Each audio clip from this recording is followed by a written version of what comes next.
West Michigan Motorsports. We are back to the Kawasaki build. Finally got the chance to work on it. Did some research on some of the Facebook groups, figured out it could be the one-way bearing. So I ended up popping the flywheel off, and looks decent. The key is there. I don't know if the key is too worn down or not. And I took the sprocket off, and the sprocket seemed fine. Now everything's gonna come apart. So it all looks pretty clean and everything. I figured it'd be kind of like gummed up maybe or something. I don't know. Never delve into these kind of motors, Kawasaki motors. So just, the sprocket sits inside there. Your flywheel goes on. You got the keyway inside there. And you slide over top the keyway. So what it does is this one-way bearing sits over top of the collar of the sprocket and it locks in place. I'll show you guys that in a second. This is the back side of the flywheel. You see the one-way bearing inside there. Here's the sprocket. So looking at it backwards, it sits inside there. And as you move it, it locks in place. So when it's on the motor like this, the chain's gonna go counterclockwise and spin that sprocket, and it's supposed to, boom, catch onto the flywheel, turn the flywheel to turn the motor over. What I'm figuring out is it might be the sprocket. I think the sprocket is really worn, or it could be the one-way bearing. Okay, so we got it back on. You see, get the bolt back in, locked on there. We're gonna start and show you guys what's going on. Ooh. So it's catching it every once in a while. That's what it's been doing ever since I got it somewhat running, or somewhat started. Right there, boom. Clicking, it wants, that's the one-way bearing working, it wants to catch it, but it's not. I did do some research on it and found that someone else had the same issue. So it's a tough call to make, to either do the one-way bearing or the sprocket. I'm thinking it's the sprocket. It's not catching on to it correctly. You can hear the one-way bearing clicking, trying to hit it, but I think the sprocket's a little worn out. So I think we're gonna go ahead and order a sprocket and go from there. I think she's gonna be able to start up. Yeah, I still have to get this drum off the rear. Seized onto there. This one's seized on. I do have a new drum for that side. Yeah, it's some fun stuff. I might have to do some sort of puller or something to help take it off. I don't know what the best way is gonna be. And we got the starter sprocket or gear that goes behind the flywheel. Okay, well, with the new sprocket in the rear, still doing the same issue.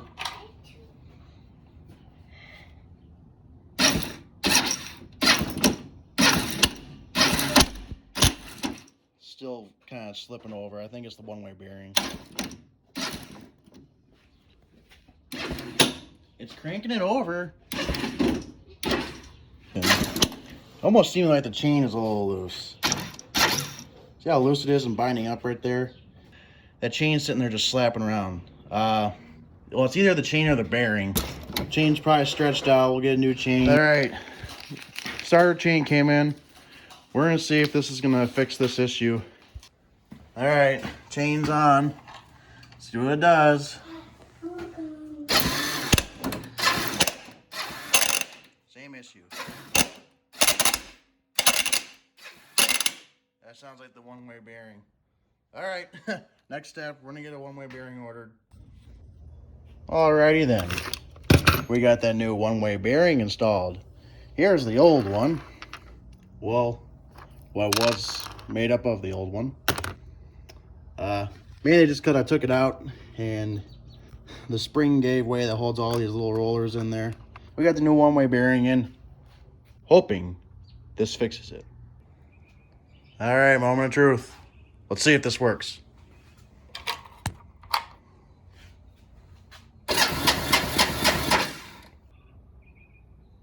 I think we got it.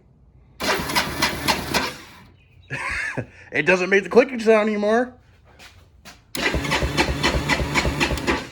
And we got compression coming out of the pipe. Finally.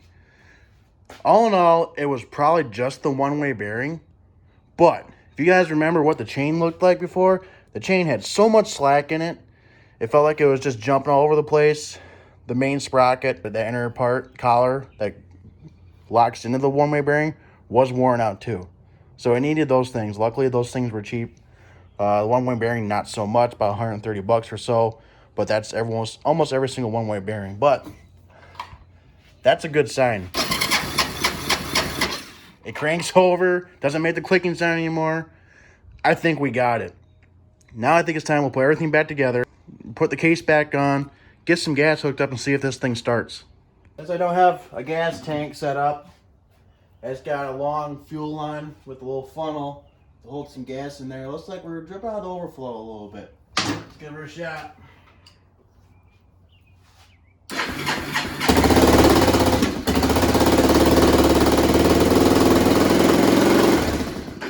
Hell yeah! It's alive! That is the first time this thing has ran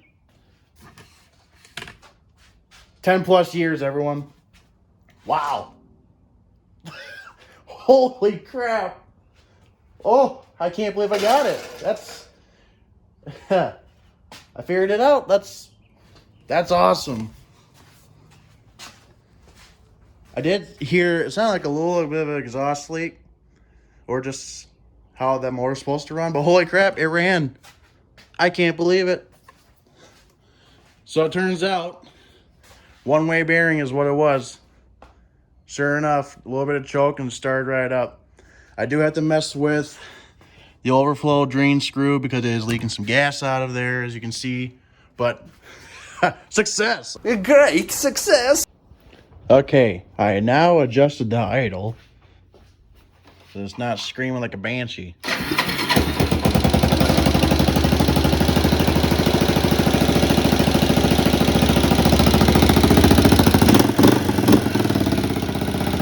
Phew! What are the next steps for this thing? Well, we need to find a gas tank for it. This plastic one is pretty much got some crap in it, doesn't match. He wants to have the plastic one, or the original metal one on it. We gotta get some new tires for it. Those ones are all original and dry rotted. We gotta get the brakes unseized. I still have not touched this drum because it was giving me a very hard time. So we gotta get these drums off, figure out how to get those brakes working, because the rear end currently is locked up because the brakes are locked up. We do have a new battery box to put in. Missing the part that comes up the side right here. So we do have a new battery box to put in there. That will end up holding the CDI boot. And we gotta get a CDI boot that goes right there. Hold that CDI there. And from there on, I think the front brakes too we need to do. Yeah, they're a little gummed up. So we gotta check the front brakes as well.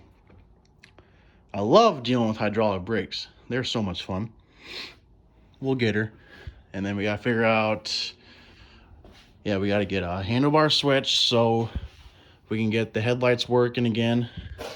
Not these ones, this one. I guess it's a known problem for these switches to break. And he said it broke a long time ago. So there is an aftermarket re-pop handlebar switch that they make. I did put one on my 250SX. They actually works. Sometimes they say you have to rewire them, but that's eBay aftermarket right there. Chinese. Looks just like the original. So, yeah. I think we'll go with that route and see if it works. So yeah, gas tank, tires, brakes, switch. And she's ready to rock and roll. Probably a seat cover too. I think the seat cover has a big rip in it. We'll put a new seat cover on it. So that is that for the Kawasaki so far, everyone. I know everyone's been itching for a update video. that's as far as we're going to go, and now we're going to get to the business of dealing with the brakes and everything else. So to keep up to date with these Kawasaki videos, go ahead, subscribe to our channel, like this video.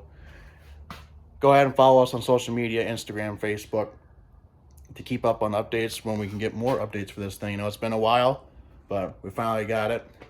Yeah, that's all I can say about that. Take care. See ya.